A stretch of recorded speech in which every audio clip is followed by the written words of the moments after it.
If God is just, why are you born into the wrong religion? If God is truly just, then answer this honestly. Why are you born into a religion you never chose? Why does geography decide your faith? Why does a border decide your salvation?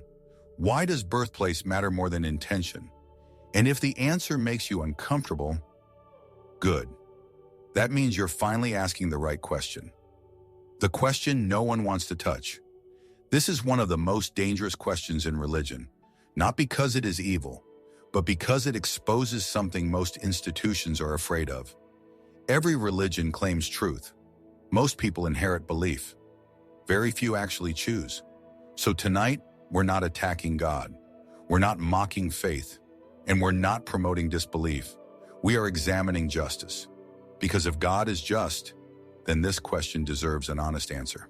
Chapter 1. The Accident of Birth. Let's start with something so obvious that people rarely question it. You did not choose your religion. You inherited it. You inherited it the same way you inherited your mother tongue, your cultural values, your moral instincts, your fears and hopes. A child does not wake up one day and compare world religions. A child absorbs. Belief comes before reasoning. This means something uncomfortable but undeniable.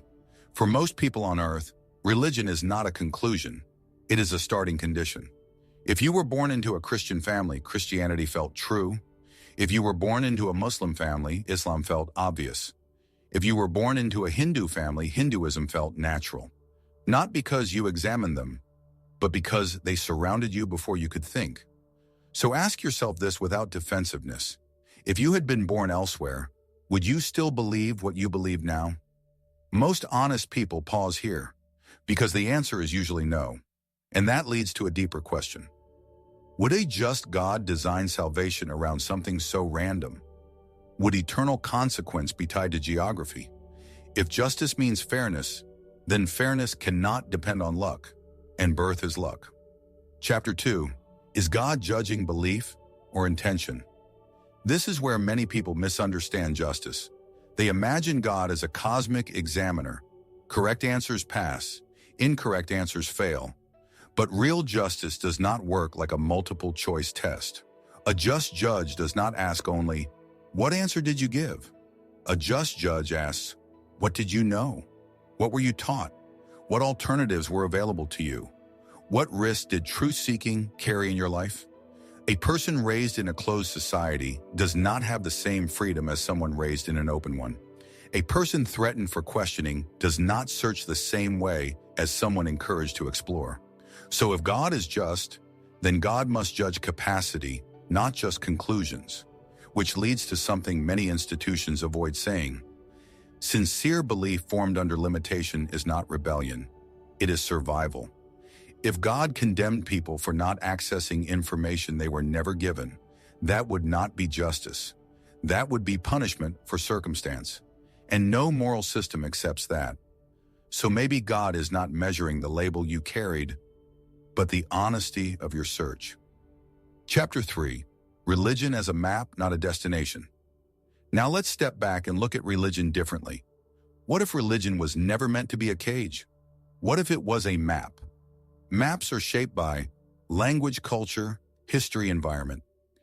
A desert map looks different from a mountain map, but both guide people toward survival. Likewise, religions emerge in specific human contexts.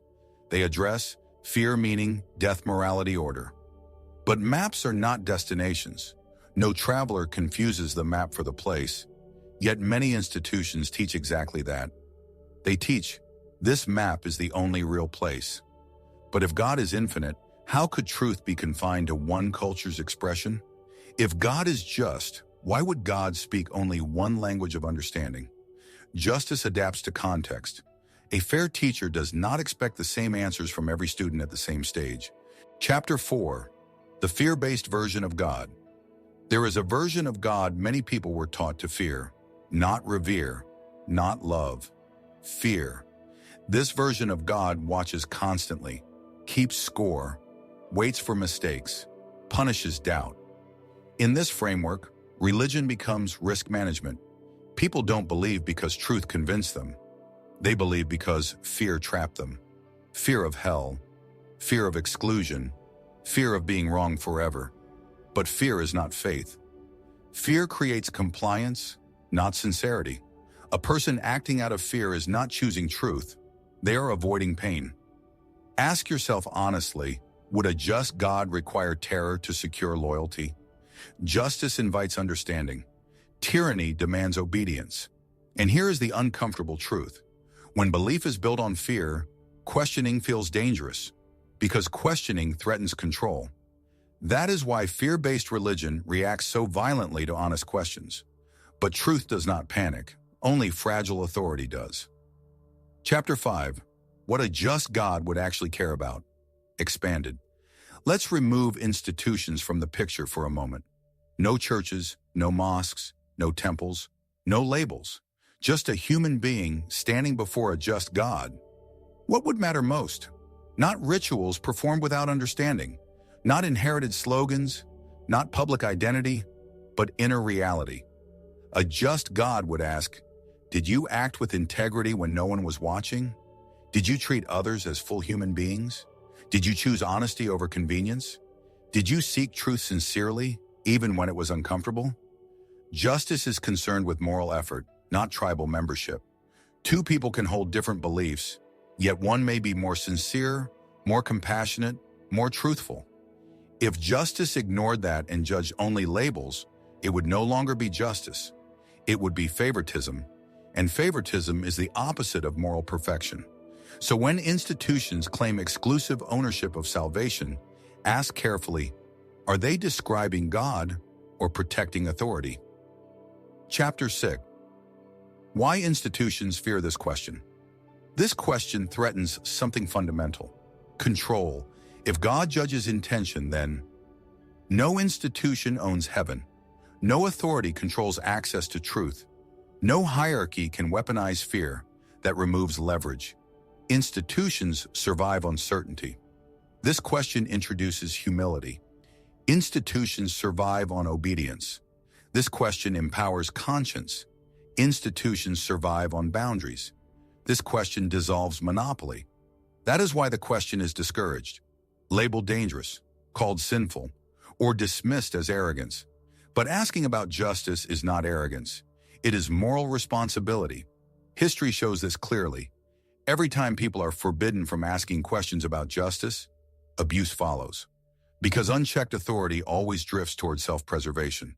A faith that cannot tolerate questions about fairness is not defending God. It is defending itself. Chapter 7. What this means for you. This question is not asking you to abandon faith.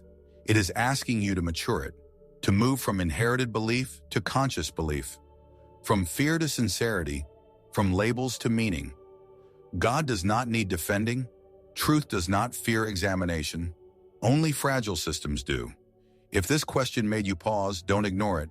Leave your thoughts in the comments. Agreement or disagreement. Real conversations don't happen in silence. And if you value honest discussions like this, you already know how to support them. Maybe the question was never, why was I born into the wrong religion? Maybe the real question is, what will I do with the truth I'm capable of understanding? Because a just God doesn't judge where you started. A just God judges whether you walked honestly from there.